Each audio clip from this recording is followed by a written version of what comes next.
Gracias Sunas para eso. Gracias Fernando para tu liderazgo. Bueno, ya vamos a comenzar con el primer panel. Voy a llamar a Gustavo y los panelistas, por favor. Pero antes que ellos comiencen, quería dar un poco de recordar un poco del día ayer para guiarnos un poco de dónde estamos y qué vamos a hacer hoy. Recuerdan que comenzamos con la bienvenida del ministro, el viceministro de Agricultura, también del el presidente regional de San Martín.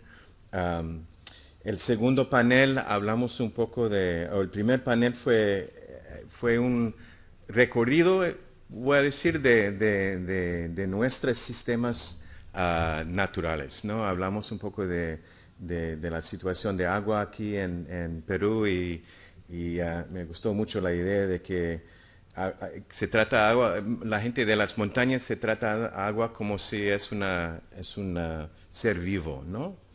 Y también hablamos un poco de la importancia de llegar a pilotos de escala. Ya no tenemos más tiempo para pilotos. Tenemos que llegar a una posición de escala.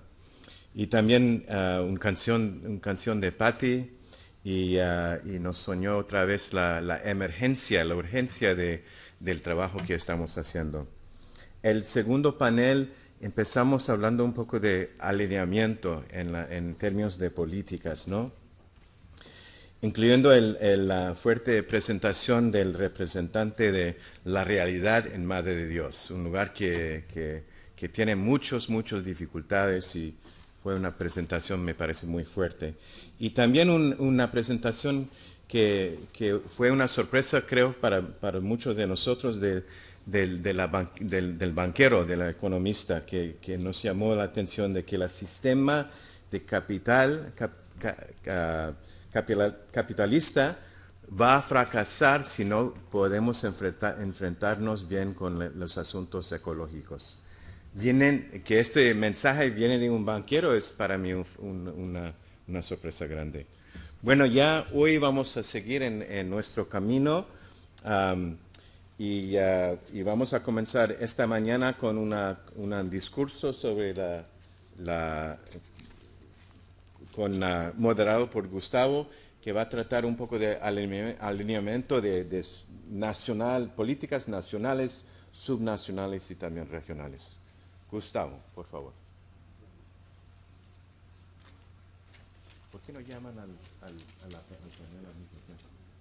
Todos al panel al mismo tiempo. Sí. Por favor, a subir.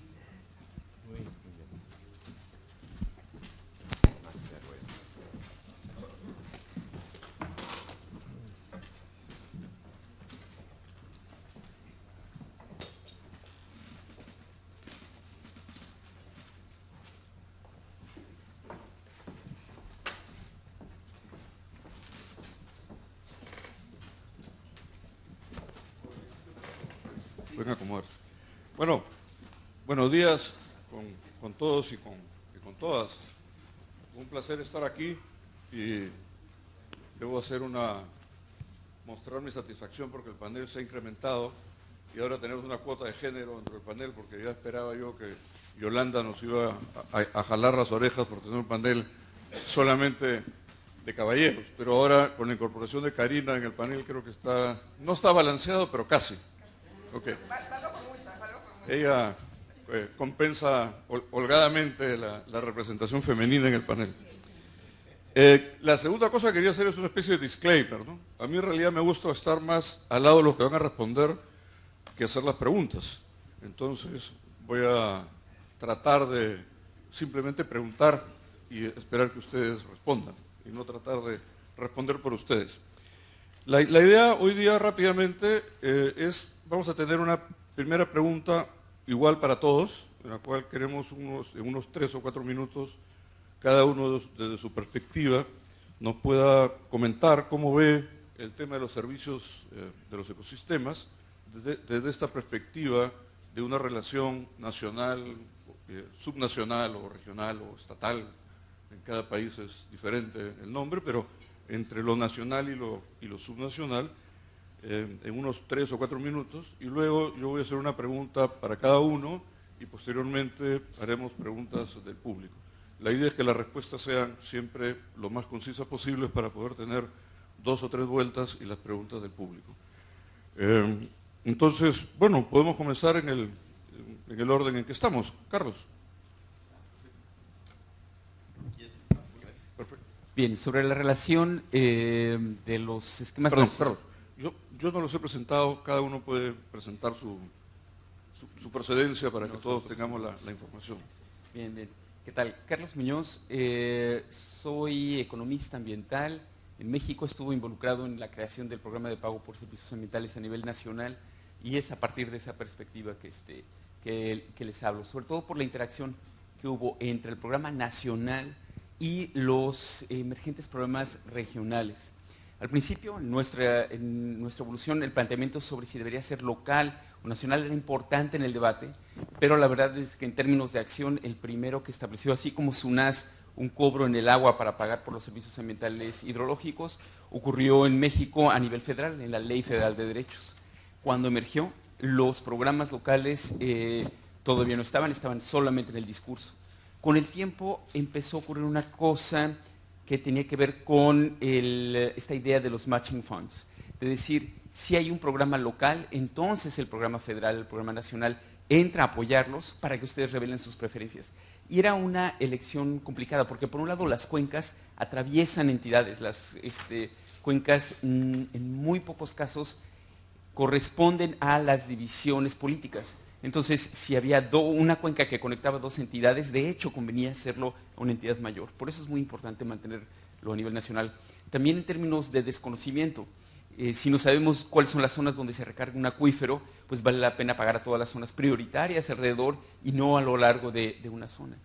Y finalmente tiene que ver con la desigualdad del ingreso. Hay zonas que son muy importantes para los servicios ambientales, pero que tienen pocos ingresos, mientras que las zonas urbanas de mayores ingresos son las que generan más.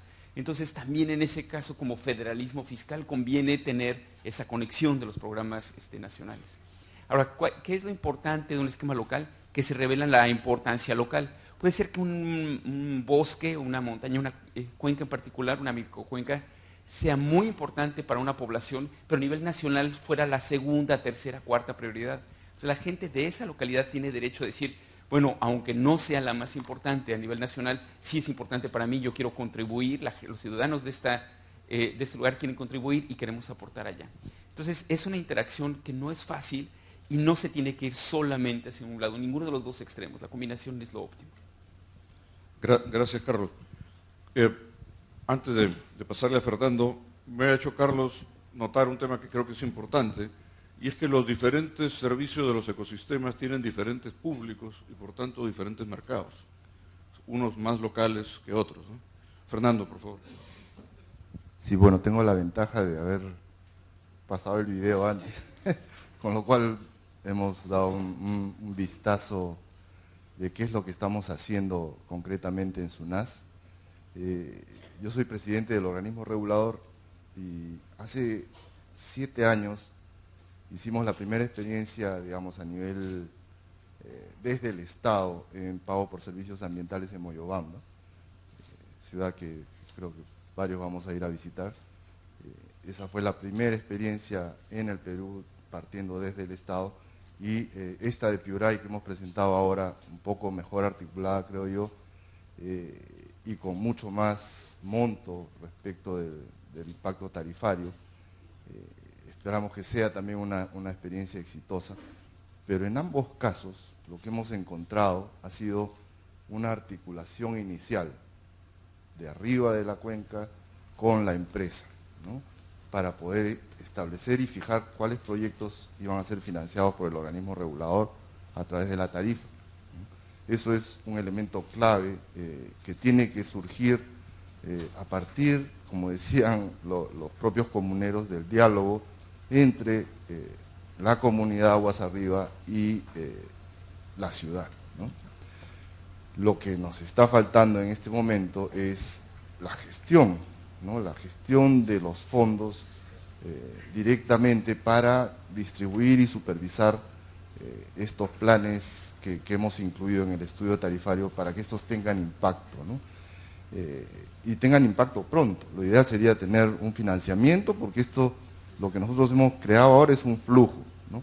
Lo ideal sería tener un financiamiento para un impacto rápido y que la población del Cusco vea que está pagando por algo que efectivamente se está realizando y la comunidad también tenga el beneficio.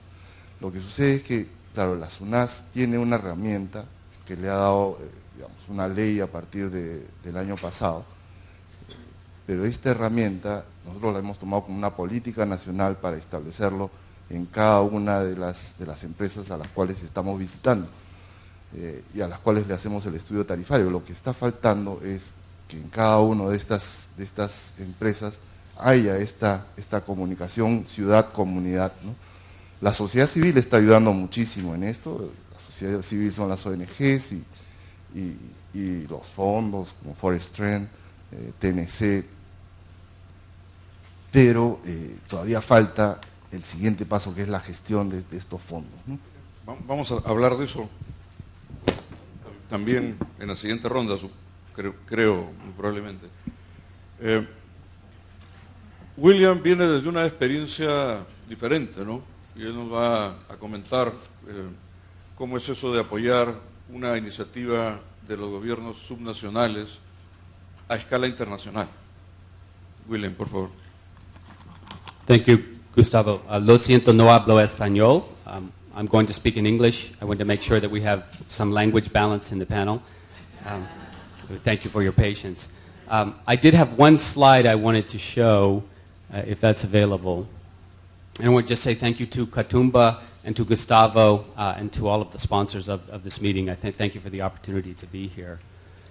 I work with the Governor's Climate and Forest Task Force, which is a group of, this is the map of the GCF, the Governor's Climate and Forest Task Force. It's 22 states and provinces around the world working to build jurisdictional programs for REDD+, for low emissions development, for valuing and sustaining ecosystem services.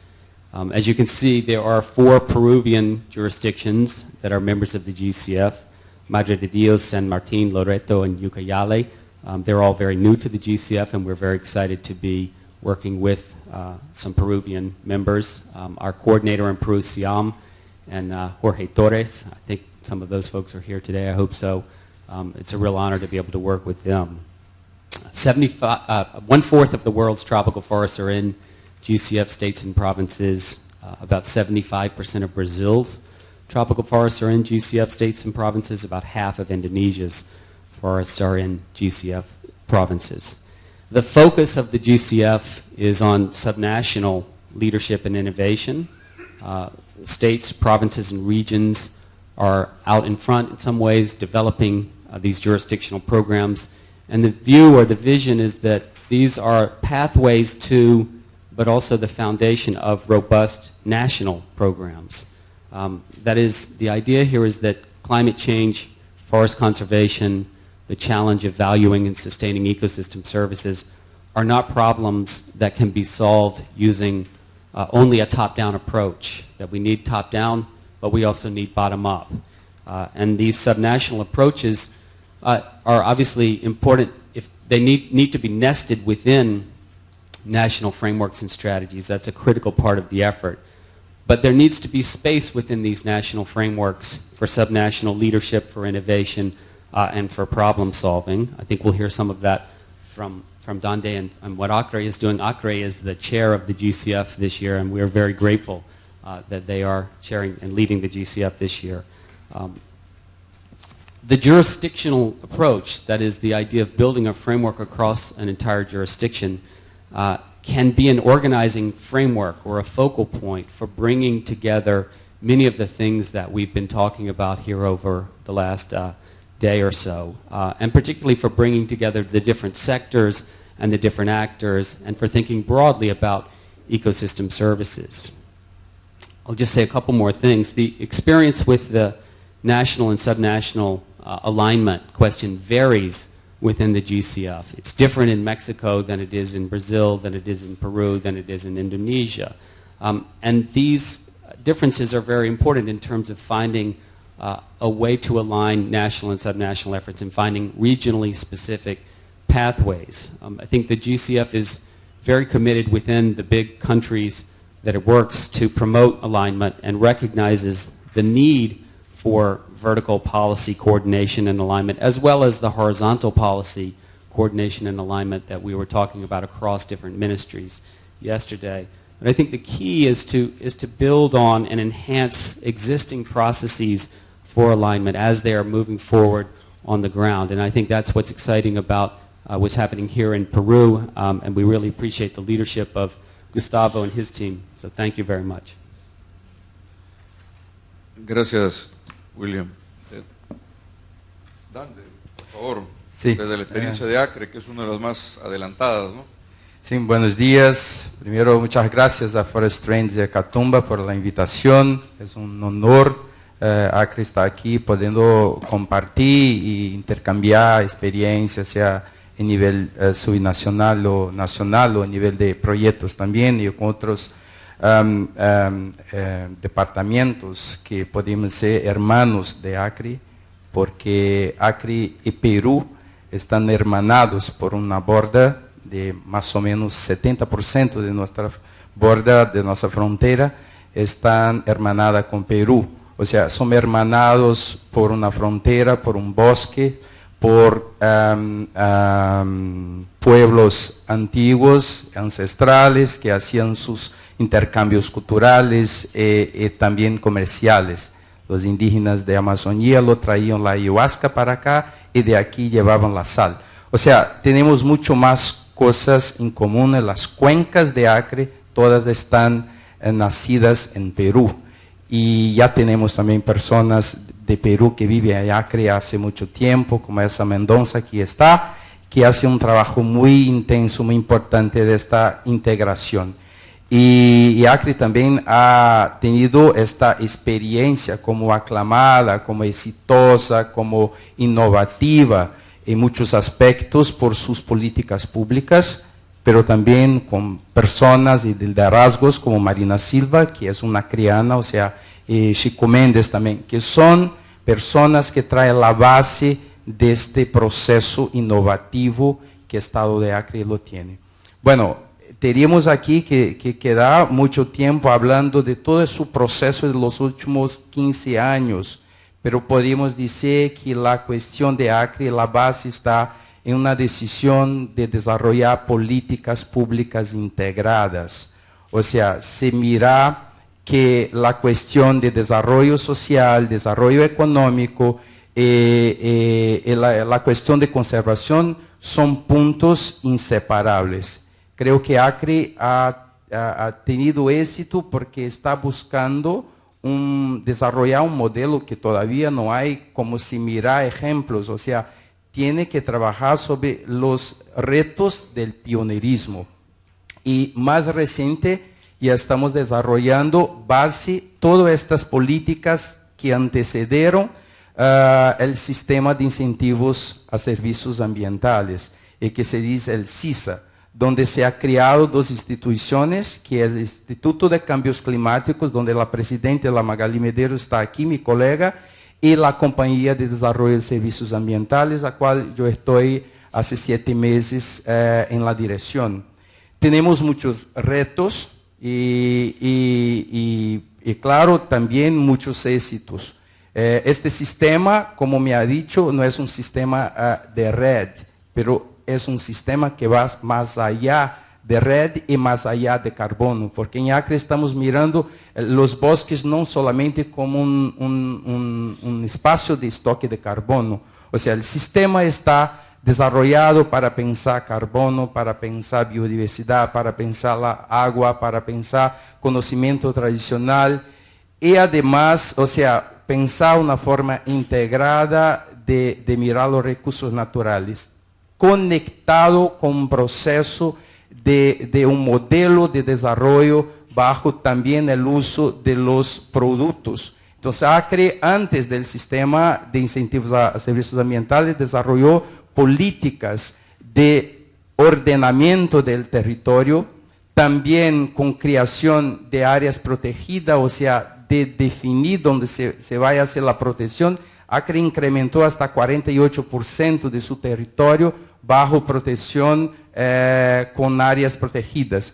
También ha reducido mucho la deforestación, y porque tiene mecanismos de incentivos a producción, sea de cadenas productivas de bosques o de áreas abiertas. Y estas áreas abiertas, pensando en la diversificación, también las cadenas de bosques como productos maderables y no maderables. Entonces ahora el sistema viene para buscar una forma de integración de estas estrategias. Entonces el reto ahora es buscar también el alineamiento a nivel nacional, y vamos a hablar un poquito más en la secuencia. Gracias, Dande. Karina Pinasco, de AMPA, San Martín. Gracias, Gustavo. Sí, en realidad vengo de la sociedad civil, pero también muy de cerca, siguiendo el proceso del gobierno regional, un gobierno subnacional, y de una región en la cual hemos avanzado bastante, y al igual que Acre hemos comenzado el proceso de mirar los servicios ecosistémicos iniciando a través del ordenamiento del territorio. Entonces venimos trabajando muchísimos años atrás, comenzando con la zonificación ecológica y económica, por lo tanto todo el paquete de servicios ecosistémicos responden a una política de gestión del territorio en la región San Martín. Y para nosotros sí ha sido clave la necesidad de buscar alianzas, o por último buscar ese alineamiento y esa articulación con los diversos niveles de gobierno. Es una batalla en la cual estamos metidos, involucrados, pero que aún no termina, porque sentimos que todavía no hay ese empuje desde la parte nacional hacia la parte regional, y más bien las políticas de esta naturaleza en el Perú son empujadas desde adentro, o sea, desde las mismas regiones, desde los mismos gobiernos locales, que venimos mirando de alguna manera la necesidad, la urgencia, porque entendemos con claridad que existe una articulación muy fuerte entre bosques, entre el agua, entre el clima, ya es urgente, tenemos un déficit enorme, y las mismas comunidades que necesitan abastecerse, inclusive del tema de biodiversidad que garantiza la salud, en términos, bueno, la seguridad en términos de salud, y la seguridad también en términos de alimentos, en lo que le proporciona. Entonces nosotros sí tenemos una urgencia dentro de la Amazonía en su conjunto, y el CIAN ha cumplido un rol fundamental para comenzar a mirar un poquito el bloque, el territorio amazónico en su conjunto, en base a experiencias de San Martín, para comenzar a replicarlas y a jalarlas a las demás otras regiones amazónicas, y en eso estamos, ¿no? Ahora somos parte del grupo del Task Force, tenemos trabajando el modelo jurisdiccional para red, también tenemos el primer modelo de servicios ecosistémicos por agua en la ciudad de Moyobamba, las cuales vamos a visitar, y en la cual yo vivo y pago mi sol orgullosamente todos los días en mi recibo de agua. Pero además están generando otros mecanismos en la cuenca del Cumbasa, en la cuenca del Jera, en la cuenca de Yuraquiyacu, por esa necesidad urgente de trabajar desde adentro, ¿no? Y ahí es donde necesitamos ese tipo de articulaciones, ese tipo de apoyo desde el nivel nacional a través de normas. Nosotros claramente en el proceso de descentralización y la transferencia de competencias hemos comenzado, y además porque tenemos un instrumento importante de gestión del territorio, hemos comenzado a generar nuestras propias políticas, pero no queremos ser una isla dentro del país, ¿no? No queremos ser una isla, porque no vale la pena ser una isla cuando somos un país unitario, con necesidades unitarias que necesitamos articularnos y trabajar de manera conjunta en objetivo en común. Entonces, en eso estamos. Gracias a todos por la respuesta a esta primera pregunta. Yo pensaba hacer una pregunta individual a cada uno, pero creo que la podemos agrupar igual en una sola pregunta, que la vayan respondiendo todos.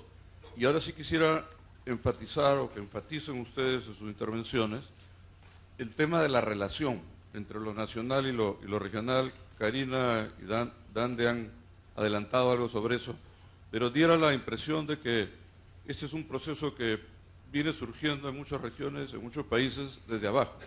Viene surgiendo de la presión de la gente que está más cerca de los recursos, la gente que efectivamente es más beneficiada o más perjudicada por la gestión buena o mala de los recursos. Y en el caso del Perú es bien explicable porque, como hemos visto ayer, Lima está muy distante de los bosques, y entonces en Lima no se siente lo que pasa en los bosques, y damos por sentado que el agua proviene de la tubería y del grifo o el caño, y y eso es, ¿no? Pero, como muy bien ha mencionado Karina, en ese contexto también hay que entender cómo debe ser la relación. Yo creo que lo interesante ahora sería que ustedes puedan darnos su perspectiva de cómo entienden esa relación en términos de lo que está funcionando, no está funcionando, qué recomendaciones podrían haber. En el caso de William, quisiera pedir una opinión, además, porque hay diversos puntos de vista respecto al desarrollo de las iniciativas subnacionales, ¿no? Porque pueden verse y entenderse como un espacio complementario y profundamente integrado con los procesos nacionales, o puede entenderse como procesos competitivos con relación al proceso nacional, en particular al tema del financiamiento, de la construcción de fondos o de mecanismos financieros. Me gustaría que pudieras elaborar un poco sobre eso también. Y en el caso de Fernando, además, el tema de cómo la SUNAS o cómo un ente regulador puede ayudar en torno a un recurso fundamental como el agua, que además es el más visible y evidente como servicio ecosistémico, a construir esta visión que sea nacional, pero que incluya la diversidad y las necesidades que son diferentes en cada uno de los ámbitos subnacionales, ¿no? Ahora comenzaremos al revés. Karina, por favor, tiene la palabra. Gracias, Gustavo. Así la continúo.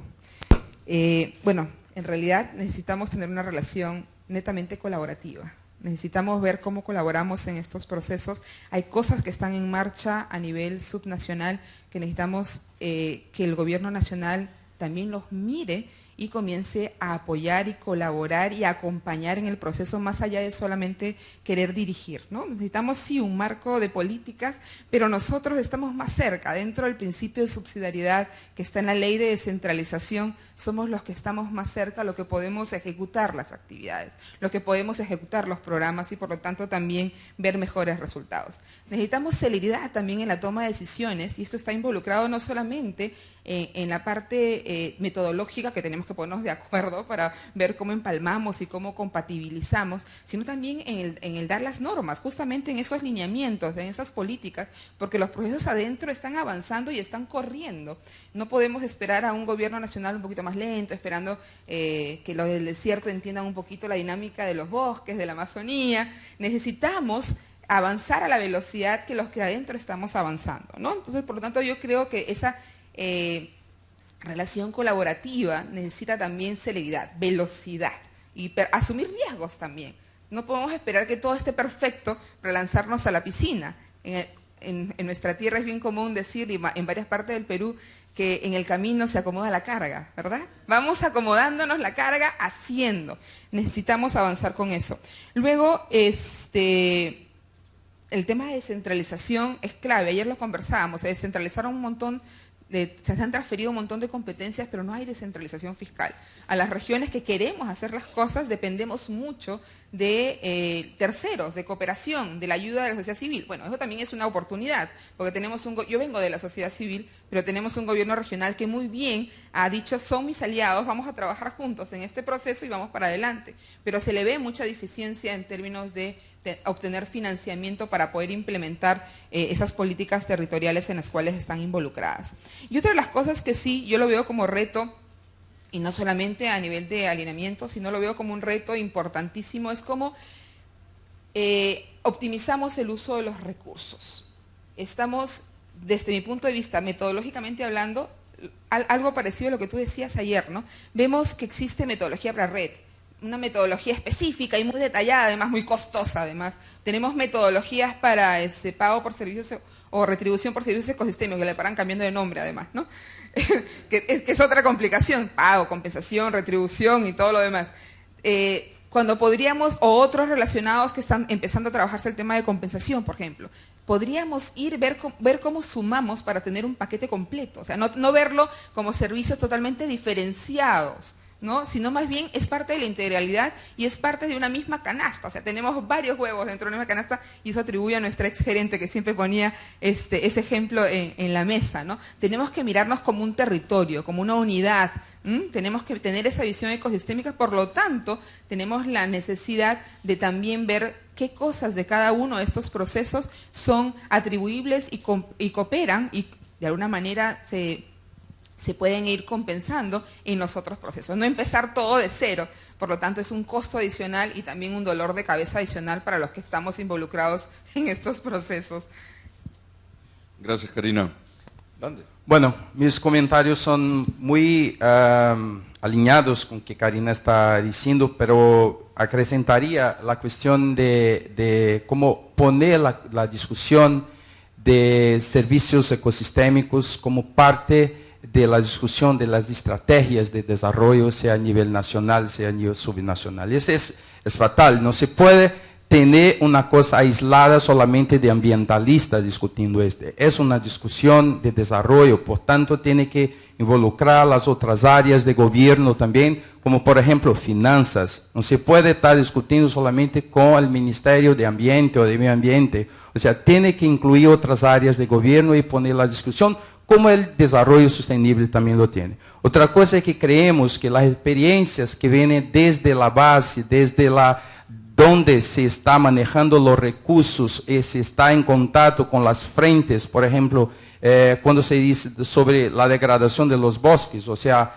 el proceso de deforestación, o sea, los vectores que están haciendo, o sea, son experiencias que tienen una calidad de la experiencia, del contacto con la realidad. Entonces creemos, por ejemplo, que las iniciativas como de Acre, como de otros estados que están, por ejemplo, en la Task Force de Gobiernos, se puede... ¿Está funcionando esto? Sí. Ah, bueno, estás escuchando. Entonces, se tiene una fuerza muy grande, o sea, diferente de la experiencia de políticas top-down, tenemos la posibilidad de políticas bottom-up, o sea, que se sale desde una experiencia práctica para una influencia de diseño de una política más umbrella en nivel nacional. O sea, es importante también imaginar la posibilidad de un modelo alineado, o sea, que se puede imaginar que tiene un marco regulatorio nacional que se permite la inclusión de los nivel subnacional y también las políticas subnacional que tiene que considerar la posibilidad de tener las iniciativas, por ejemplo, los proyectos privados. En Acre nosotros tenemos un sistema que tiene la posibilidad de programas, subprogramas y proyectos en sus subprogramas. Imaginamos que también a nivel nacional se tiene que permitir esta posibilidad de alinear. Otro proceso es el alineamiento de metodología. Es una locura la cuestión de metodología, como Karina está diciendo. O sea, tenemos que buscar formas, y ahí incluyo también las empresas que están haciendo certificación en proceso metodológico. Hay que tener un alineamiento de esos procesos y también las iniciativas.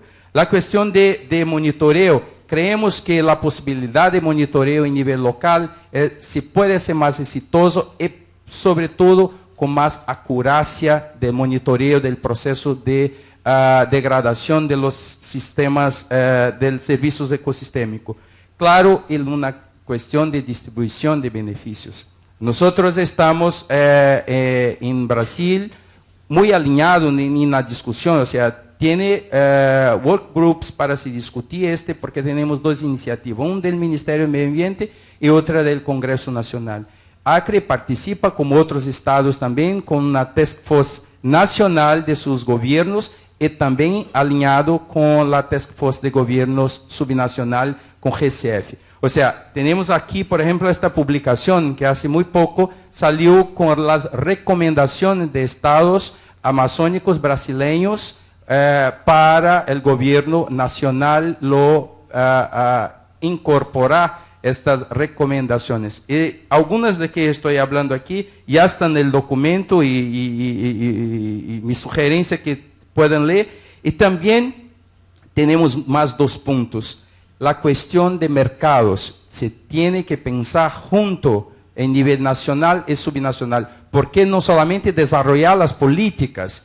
Podemos tener políticas increíblemente desarrolladas, implementadas, pero no se realizan si no haga mercado. Y sabemos todos aquí que que el mercado, por ejemplo, de carbono, si seguimos solamente involuntario, es una lástima, porque tenemos un montón de experiencias que hace muy pronto se van a estar listas, se van a estar con crédito, pero no se tiene demanda. Se puede tener una gran frustración. Tenemos que discutir gobiernos nacionales, incluso los mercados domésticos. Brasil tiene un potencial muy grande de desarrollar su mercado doméstico. Y por fin, la cuestión de gobernanza. Es fundamental cualquier iniciativa a nivel subnacional o nacional tener un proceso fuerte de gobernanza, de diálogo con todos los niveles de la sociedad civil, del sector privado, organización no gubernamental, o sea, todos los actores incluidos en el proceso de desarrollo y sobre todo de la implementación y distribución de beneficios. Muchas gracias, Ande. Creo que ha sido una síntesis muy rica, muy densa. No sé si hemos logrado capturar todo, pero creo que es una buena base para seguir conversando y creo que va a ser muy importante que nos digas cómo obtener esa publicación que tienes ahí entre manos. William, por favor. Thank you. I just want to say I agree with everything that Dande and Carolina said as well, and I appreciate again the opportunity to comment on this. I think vertical coordination between different levels of government is the great institutional challenge that we face in trying to come up with an effective response to climate change and to everything that goes under that, the rubric of climate change. I think in the United States we talk about states as laboratories, and I think we have to think about the really critically important role that subnational jurisdictions are playing around the world in trying to develop solutions to the part of the problem of climate change that is affecting them in very real ways. And I think we have to think about balancing that, the benefits of that innovation and the learning that comes with that when other states and provinces look at what Acre has built and what San Martin is building, and they take that example and they adapt it to what they're doing.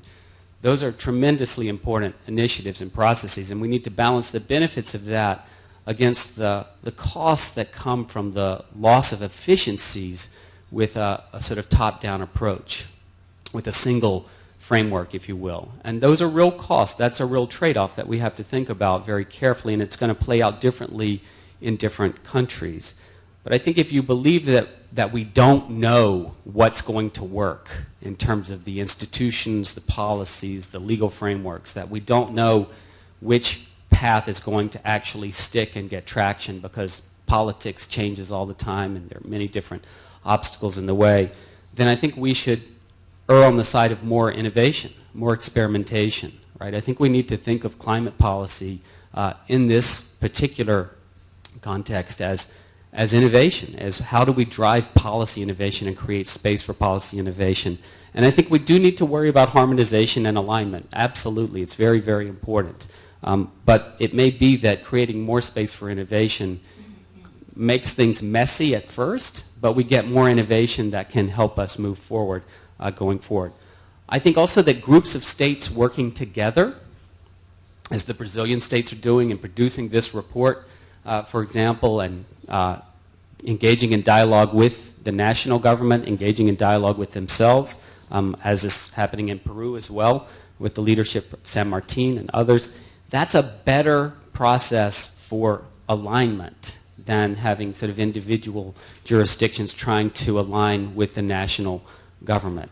And I think it's really important to recognize that sometimes alignment means the national government is responding to the initiatives coming up from below, not the subnational jurisdictions are taking direction only from the national government and implementing policy. It's a two-way street, and it's really important to make sure that we that two-way street continues to function very well. On the question of support and financing for subnational initiatives, it's critical. Many of these programs are quite fragile. Many jurisdictions have made significant investments in the hopes that there will be benefits and payoffs down the road. And I think it's critical to get more support down to that level. And it may be that in some cases that is redundant with some of the national level approaches and the financing happening at the national level, But that would be a good problem to have, it seems to me. That would be a good problem to have. Right now, the problem is lack of support, right? We don't have any support really in a meaningful way getting down to these jurisdictions. And I think, again, if we can start to create those sorts of flows of support and finance and allow that innovation to happen from below, the alignment question, it seems to me, will start to take care of itself. It's not going to happen overnight, but it will come together, and having jurisdictions working together both within countries and across different countries is a really important part of that. Muchas gracias, William. Fernando, por favor. Bueno, en nuestro caso, como contaba antes, yo creo que sí existe, de alguna manera, el Congreso al aprobar esta norma que faculta a la SUNAS a incluir en las tarifas un pago por servicios ambientales, es una política de Estado, la que ha adoptado el Perú, y nosotros, si bien es cierto, no formamos parte del gobierno regional o nacional, somos una entidad autónoma, digamos, funcionalmente estamos dentro del gobierno nacional, pero ejecutamos esta herramienta que nos han dado prácticamente ciudad por ciudad o región por región, dependiendo del tamaño de la empresa que está presentando su estudio tarifario, ¿no?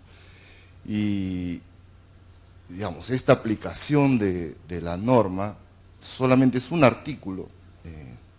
Yo creo que no necesitamos muchas leyes, porque cuando tenemos una ley ya necesitamos por lo menos un abogado, por lo menos uno. Entonces, mejor tener pocas leyes y ejecutar bien lo poco que tenemos. Cuando hicimos Moyobamba, la duda era esa, o sea, ¿tiene la facultad SUNAS para incluir este pago por servicios ambientales hídricos en la tarifa? Y lo hicimos arriesgando, ¿no?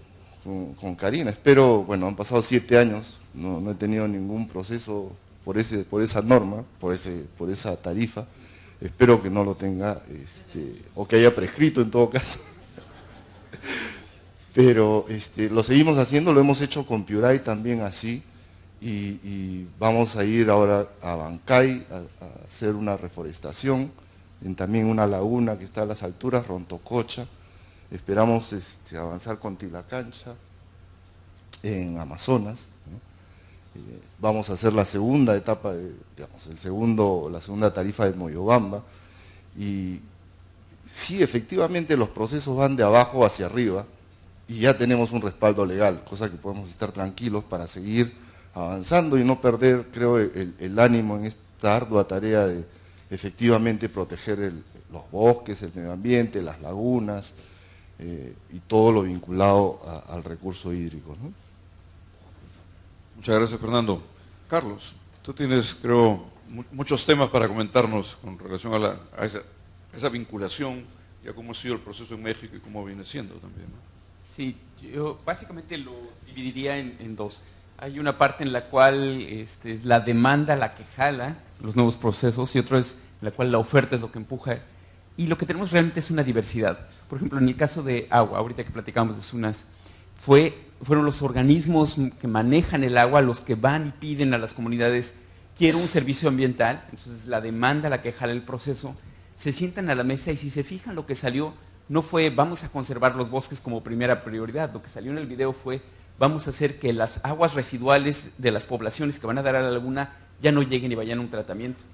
No hubiera sido la primera elección, porque un técnico hubiera dicho sí, los bosques y el agua, ahí eran las aguas residuales, pero el diálogo ayudó a que la demanda se conectara con la oferta del servicio, y seguramente complementarán con bosques una vez que vayan refinando el asunto. En otros casos, no es la demanda, sino es la oferta, y piensen en el caso de la biodiversidad. En el caso de la biodiversidad, una comunidad que dice yo tengo que sacrificar la producción de ganado o la expansión de mis terrenos agrícolas para conservar el hábitat de las especies que al resto del mundo le parecen importantes. Entonces quiero expresar que me cuesta, y quiero decir que no es justo que lo provea gratis. Solidarícense conmigo, cooperen, retribuyan, hagan algo, pero es la oferta diciendo ayúdenme a conectarse. Entonces creo que ese es otro caso. En el caso del carbono, es también, viene por parte de la demanda, quién quiere y cómo lo quiere. Entonces es carbono verde, carbono social, entonces empiezan a hacer diferentes productos, casi como el café y sus variaciones, en este caso el carbón y sus variaciones. ¿Se acuerdan de esa frase mesopotámica que los vendedores, los compradores necesitan 1000 ojos y los vendedores solo uno? La idea de ayudar a que se conecten entre sí, creo que es importante que haya la diversidad y que se exprese cualquier forma en la que lo haga es bueno. Y creo que en el caso del carbono, terminando, estamos entrando a un mundo muy interesante, porque viene en 2015 la discusión, las negociaciones de cómo se va a ver el acuerdo climático global, pero con el descubrimiento de shale gas en Estados Unidos, Europa Central, México y Argentina, realmente vamos a un mundo de combustibles fósiles. El gas de lutitas es muy barato, el cambio a renovables lo echamos ya para atrás 2-3 décadas. El futuro va a incluir gas natural, que quema mejor que el petróleo, sí, que es más eficiente, sí, que es fósil, también. Entonces va a haber una demanda grande por bonos de carbono proveniente de las siguientes décadas de shale gas, el futuro de shale gas para nosotros. Entonces piensen, viene la demanda, la oferta tiene que estar preparada para ayudar a que ese nuevo boom, ese nuevo auge de hidrocarburos no incluya destruir a el clima que tenemos. Finalmente, sí me gustaría decir algo, me imagino que nos vas a poner luego a dialogar entre nosotros, a discutir. No estoy de acuerdo con William en algo. Él dice, no, pues en Estados Unidos vemos a los estados como nuestros laboratorios. Y como todos sabemos, en los laboratorios algunos experimentos salen bien y otros salen mal. Entonces, es demasiado bueno decir, sí, optimismo, ese laboratorio sale bien y ya luego sigue. Nos tienes que contar, William, para ser justo, cuáles son los experimentos que han salido mal y que aprendemos de ellos. Bueno, gracias. Tenemos creo que unos 10 minutos más solamente y necesitamos abrir a la participación del público. Entonces están abiertas las preguntas. No sé quién tiene los micrófonos. Y Aquí yo no veo tengo nada, una pregunta. No veo nada desde acá por las luces, así que me ayuden de afuera. Acá hay uno, por favor. Sería ideal que todos podamos discutir ahora, pero creo que vamos a tener que hacer en el café porque no nos va a dar más tiempo. Ok, muy buenos días. Soy Mario Ríos, trabajo en el proyecto Guayá, un ejecutor del Gobierno Regional de San Martín. Y somos parte de un grupo impulsor de lo que es la retribución por servicios ecosistémicos. Y estamos trabajando en eso. Bueno, una inquietud para el señor Fernando Momi y Sunas es que una de las limitaciones que hemos encontrado en este trabajo es que la retribución que se efectúa debe ser utilizada estrictamente en las fuentes productoras de agua. Lo que ocurre que en Tarapoto es que tenemos pequeñas captaciones, muy pequeñas de verdad, que están diseminadas y que todas forman parte del sistema Cumbasa. La inquietud es que queremos que los fondos que se vayan a obtener a futuro puedan servir o puedan ser utilizados en el ámbito de la cuenca, toda vez que la relación bosque-agua es vital para nosotros, ¿no? Tenemos una cuenca altamente deforestada y los lugares de captación donde está para uso poblacional están relativamente bien cuidados porque son parte de Cordillera Caldera. O sea, allí la retribución tendría que ser utilizada en un espacio mucho mayor y la limitación en este momento es que los estudios tarifarios son aprobados estrictamente para los lugares donde están focalizadas las captaciones y esa es la inquietud que tengo, ¿no? Okay. Rápidamente para... Sí, una por una, rápidamente. efectivamente, lo que sucede es que el concepto, por lo menos, como nosotros nosotros tenemos que transmitir a los ciudadanos que van a hacer el pago, que ese pago tiene un impacto directo en algo que se va a hacer aguas arriba, ¿no?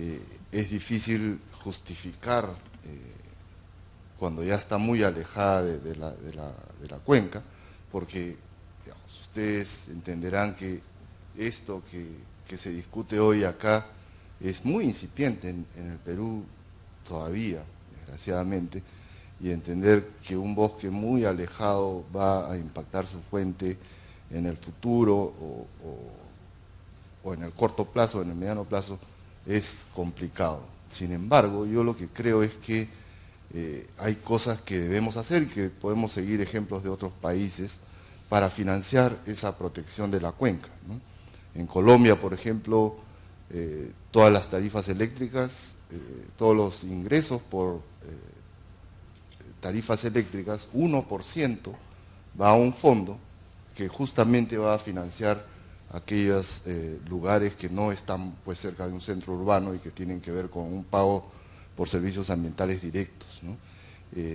Hacia eso, yo creo que eso tendría que hacerse como una política nacional, ¿no? Y de ahí, digamos, establecer este fondo con una distribución de recursos concursable, de acuerdo a los proyectos, de acuerdo a las necesidades, de acuerdo al impacto. Yo creo que eso es lo que debería de ser parte de una política nacional. Perdón, ¿quién tiene el micro, por favor? Ah, ok. Un comentario chiquito nomás, con relación a la pregunta y a la respuesta. Creo que el tema de la distribución de beneficios tiene que diseñarse de una mejor manera de la que tuvimos para diseñar el uso del canon, por ejemplo.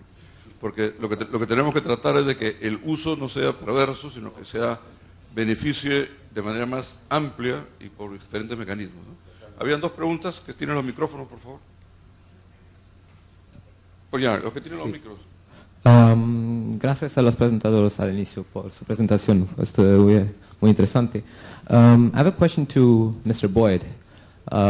Regarding collaboration and innovation, how successful has the experience been in terms of knowledge transfer and experience transfer between the regions? And especially in that, could you give us a few examples of how successful that has been between the knowledge and experience transfer, and how much potential do you see in furthering that sphere? I'm sorry, could you repeat the first part of that, because I was listening and it was in Spanish and then I realized this is, yes. Yeah, I was asking regarding innovation and collaboration, how successful has it been between the regions in the task force in terms of knowledge and experience transfer? And if you could give us a few examples and where you see potential for improvement in that sphere. So there's always room for improvement, and thank you for the opportunity, because now I can respond to Carlos, and then I'll answer your question. So the whole point of innovation and experimentation is to learn from mistakes and failure. That's the point. We had a session at the GCF annual meeting in Puerto Maldonado in September on failed RED projects to learn lessons from that. It's much better to have small failures than one big colossal failure, it seems to me. And if there's uncertainty about the future in terms of what you think will work and what will not work, right, then it seems to me you want more experimentation and innovation out there. But the learning from that is very, very important. So I think we need to keep that in mind, that it is absolutely the case. Most startup companies fail. Many policies do not work as intended. Many of them fail. What we don't have a very good sense of is how to learn from those that have failed and where to go next. So I agree with you very much, I think, in terms of learning from mistakes and failure, and I think that's an argument for more experimentation and innovation, or more diversity of different experiences. Now, to the question in terms of experiences, I want to go back to Acre, and I think Dante can definitely speak to this better than I can. But if you look at what's happened within Brazil, for example, the SAISA law, the State System of Incentives for Environmental Services, is a law that Acre sort of drafted several years ago and has now been adapted in some of the other states, and they've passed their own laws in Brazil. The company that Dande is running, which is a public-private entity that the SAISA law creates and allows the state of Acre and its jurisdictional program to interact with the market very specifically, and allows for transfer of commercial risks and engagement with private actors in the market, is a very interesting and important innovation. And if the carbon markets ever really take off and take this seriously, this kind of innovation, it seems to me, is critical in making this all come together. That concept, that idea, has been picked up, for example, by the state of Chiapas in Mexico and others, as they are thinking about how to build a jurisdictional program that would also be able to interface with market actors in a particular way.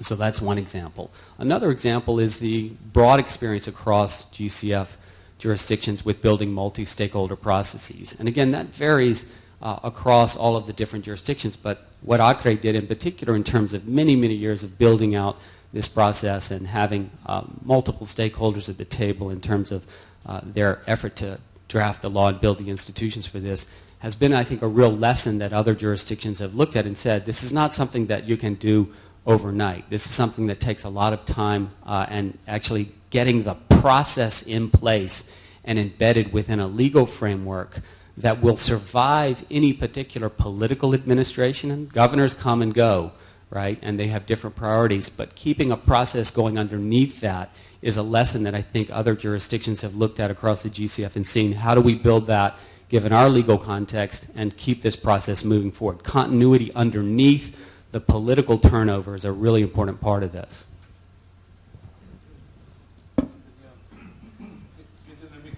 Buenos días, mi nombre es Mariela Leo, de la Asociación Peruana para la Conservación de la Naturaleza. Quería comentar con el señor Momi de SUNAS, ¿no? Creo que es interesante rescatar en Tilacancha el tránsito del origen de esto y el tránsito que está siguiendo de abajo hacia arriba y nuevamente de arriba hacia abajo, ¿no? El esfuerzo en Tilacancha se origina realmente de la municipalidad de Chachapoyas, que luego concerta con la sociedad civil, las comunidades, y luego EMUSAP, ¿no? La empresa prestadora de servicios que responde a SUNAS, ¿no? Se integra también, pero con todas las limitaciones que usted ha comentado, ¿no? Y quisiera que comente más sobre la integración dentro del propio Estado, por el papel de la incubadora en el MINAM, la relación que puedan tener con Minagri, ¿no?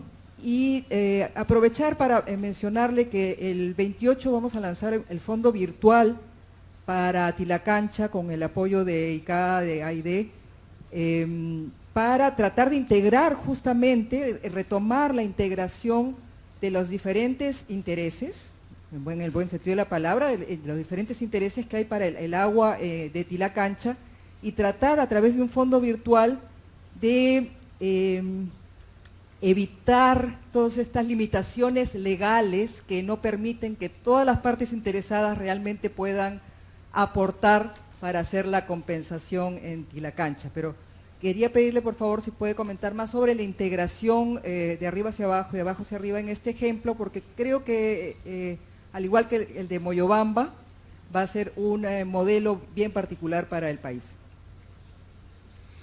Sí, gracias. Efectivamente, en el caso de... A ver, cada caso me parece que es muy particular, porque nuestro país es, digamos, por definición megadiverso y megacultural y con diferentes estratos, selvas, sierra, costa. Entonces en el caso del Cusco no hay bosques, bueno, hay un plan de reforestación, ya no hay bosques, habían seguro en algún momento, esperemos que eso se logre. En el caso de Moyobamba sí era específicamente unas cuencas hídricas que tenían que ser protegidas, y en el caso de Moyobamba, en el caso de Tilacancha se está presentando efectivamente. Yo creo que este tipo de reuniones y la comunidad es como un alineamiento de los astros, o sea, se da en un momento y ese momento hay que aprovecharlo para sacar estas cosas adelante. Es excepcional lo que está sucediendo en Chachapoyas porque el municipio también está comprometido, la región, creo que hoy día viene el presidente regional también de Amazonas, para aportar a esto. Efectivamente, los fondos en el Perú, por lo menos los fondos en el cual el Estado puede poner dinero, solo se crean por ley, ¿no? Es una limitación, entonces lo que nosotros estamos haciendo son fideicomisos. Estos fideicomisos yo creo que sí, bueno, de hecho permiten, ahí está yendo el dinero del aporte de la población a través de la empresa, y yo creo que sí permiten incluir fondos de otras entidades, donaciones y todo, los fideicomisos, y pueden funcionar bien como fondos, ¿no? O sea, las entidades pueden poner dinero en este fideicomiso, que no es otra cosa que un vehículo de propósito específico, que es protección de la cuenca, y todos los que aportan a ese fideicomiso tienen el mismo objetivo, ¿no? El municipio, las ONGs, el aporte de la tarifa, todo podría ir a un fideicomiso formado por la EPS, porque yo creo que la EPS, la empresa prestadora, este aporte, si bien a veces es pequeño, como en el caso de Moyobamba, le da un flujo al proyecto, ¿no? Y a partir de ese flujo se pueden empezar a hacer proyectos a futuro, financiables, ¿no? Hay un gran esfuerzo efectivamente de todas las entidades en el caso de Amazonas. No se presenta así en todos los casos, pero poco a poco creo que esto va a ir creciendo y nosotros estamos ahí para apoyar estos procesos. Bueno, estamos casi sin tiempo, pero dos preguntas, el doctor quería también, pero muy cortitas, dos preguntas seguidas y las respondemos y tenemos que cerrar porque se nos acaba el tiempo. Patricia. La verdad que es muy compatible. Patricia Leumeliar, WWF Perú, muchísimas gracias a este panel, súper informativo. Aquí se ve la tensión entre la información que viene de abajo hacia arriba y el tener experiencias innovadoras, y por el otro lado la necesidad de armonización, ¿no? De metodologías, de políticas y de cosas. Entonces quería preguntarle quizás a ACRE y también al gobierno peruano, me parece interesantísimo, digamos, cómo lo está enfrentando la SUNAS, ¿no? ¿Cómo han hecho o se ha hecho la sistematización, digamos, de análisis de experimentos innovadores? ¿Han logrado, digamos, hacer eso? Porque es complicado y quizás SUNAS está muy avanzado en ese sentido, ¿no? Pero es necesarísimo el fallar para poder aprender, ¿no? Entonces, me encantaría saber cómo quizás ACRE lo está enfrentando y si en algún momento vamos a sistematizarlo en el gobierno peruano. Vamos a tomar la otra pregunta también antes de responder. Hay una pregunta atrás. ¿Qué pasa al doctor? Ayer el ministro del Ambiente dijo que la ciencia era vital para este proceso.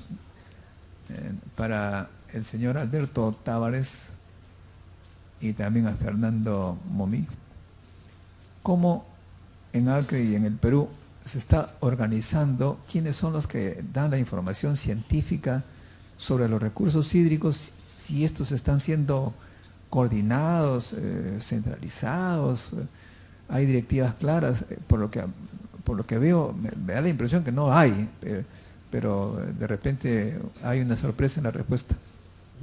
Bueno, la otra pregunta, no sé quién tenía el micrófono, por favor. A ver. Y ahí cerramos. Buenos días. Tengo una curiosidad. Hablaba el señor Fernando Momi del 1% en Colombia de las tarifas eléctricas. Lo que me llama la atención es que uno de los, digamos, de los factores que más afecta el agua es la extracción de hidrocarburos.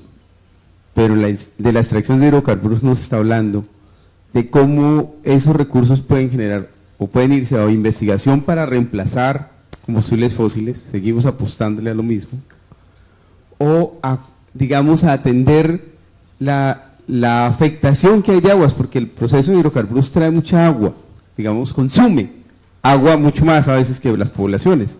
Sobre ese tema no se ha hablado, esa es mi inquietud. Voluntariamente, el que quiera responder cualquiera de las preguntas, en el orden que quiera. Bueno, para SUNAS, digamos, que también sea de los hidrocarburos, 1%, ¿no? La idea era simplemente un ejemplo de cómo en otro país se hacen este tipo de fondos. En el caso de Santa Cruz, estuve ayer en una charla de los hermanos bolivianos también. Ellos están ahora sacando un proyecto para que me parece 10 bolivianos por tonelada sea aportada a un fondo de las ventas de soya, sorgo, que es la principal fuente exportadora ahí, con la lógica obviamente de que si arriba las personas están cuidando los bosques y abajo se está sembrando soya, bueno, hay que hacer un pago por este servicio de cuidado de los bosques porque lo que se está exportando es agua, ¿no es cierto? Es otra forma de hacerlo. Nosotros quisiéramos que acá se haga un fondo de parte de SUNAS, digamos. SUNAS es una idea, es un sueño, digamos, y que de ahí vaya por lo menos de ese fondo un 10% para la SUNAS para seguir haciendo estos proyectos y para hacer las investigaciones y las mediciones de agua y de niveles y de temperatura que el ingeniero Modesto Montoya digamos, requiere o pregunta por ellos, ¿no? Es cierto, el ingeniero sabe la respuesta, ¿no? Hay poco monitoreo. Estuve en Sao Paulo hace 15 días invitado por el gobierno estadual de Sao Paulo y la Secretaría de Medio Ambiente tenía en una pantalla todos los controles, los reportes a distancia de cada una de las fuentes de agua de Sao Paulo. Tenía como 400 puntos de monitoreo y cada 5 minutos rotaba la pantalla dando transmisión sobre temperatura, cantidad de agua. Impresionante, ¿no? Claro, eso no se hace de un día a otro, pero en algún momento tenemos que empezar a hacerlo, ¿no? Me olvidaba en el caso del apoyo intersectorial que estamos teniendo, en el caso de SUNAS, porque claro, nosotros decíamos en Abancay, vamos a reforestar o a poner más árboles en Rontococha, pero nosotros nos preguntamos, porque no es nuestro ámbito, digamos, de conocimiento, en realidad esa reforestación traerá más agua. O sea, claro, el sentido común nos dice que sí, pero científicamente alguien nos lo debería de decir, ¿no?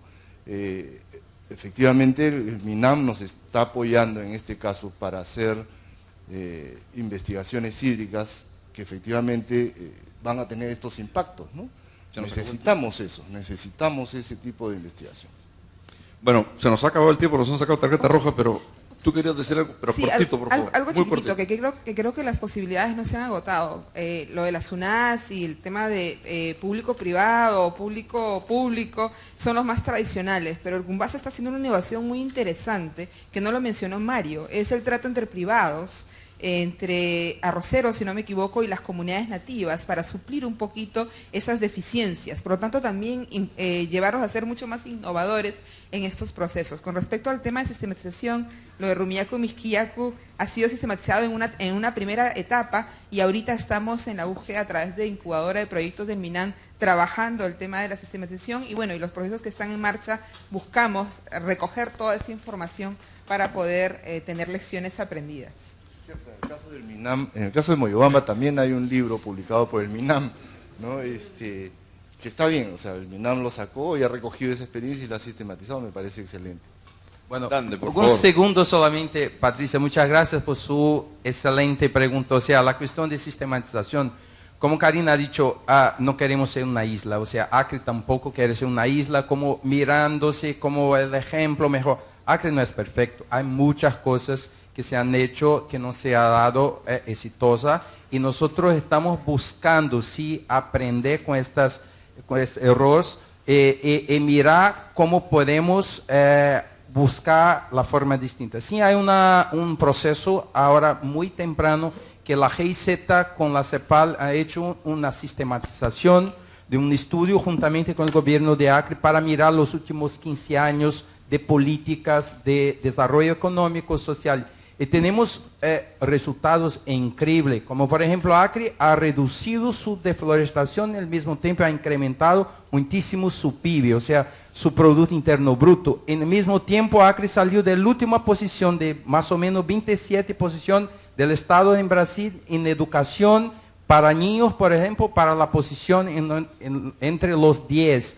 En salud hay resultados, o sea, no solamente de conservación, porque ha incrementado sus áreas protegidas de todo y seguindo también la implementación y consolidación de estas áreas, pero también desarrollo económico y social, porque este es fatal, si no, no hay sustentabilidad política, porque Acre hace 15 años que está en un continuo proceso de una coalición política y la oposición tiene otra mirada, tiene una mirada de un paradigma que el bosque son impedimento de progreso y tenemos que hacer plantaciones sacar los bosques para hacer producción y desarrollo. Entonces, todos estos logros sociales, económicos y ambientales tienen que estar integrados, porque si no la población los saca a los políticos que tienen una mirada más de sostenibilidad. Entonces, sí tenemos una preocupación, y además para la población tomar la conciencia de sus avances y para compartir esta experiencia con otros estados, hermanos, sea de Perú, sea donde sea.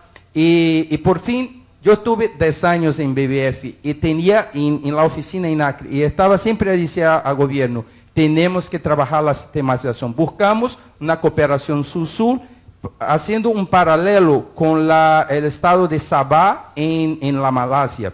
El BBF ha hecho una publicación y ha lanzado en Río +20 el año retrasado, o sea, para mirar, también comparar un poco cómo estamos estos estados que están en sudeste de Asia y aquí en la Amazonía. Y por fin ha hecho una publicación también con BBF y el gobierno sobre la experiencia de creación e implementación del sistema. Entonces está en la página que se puede mirar y todo. Sí. Gracias. Ya, se nos acabó el tiempo. Un aplauso para los excelentes panelistas. Los invitamos al receso de café a llevarse a cabo en el segundo piso y estaremos reiniciando a las 11:10 el segundo bloque. Favor tomar en cuenta que el módulo de la agencia de viajes se encuentra en el primer piso. Gracias.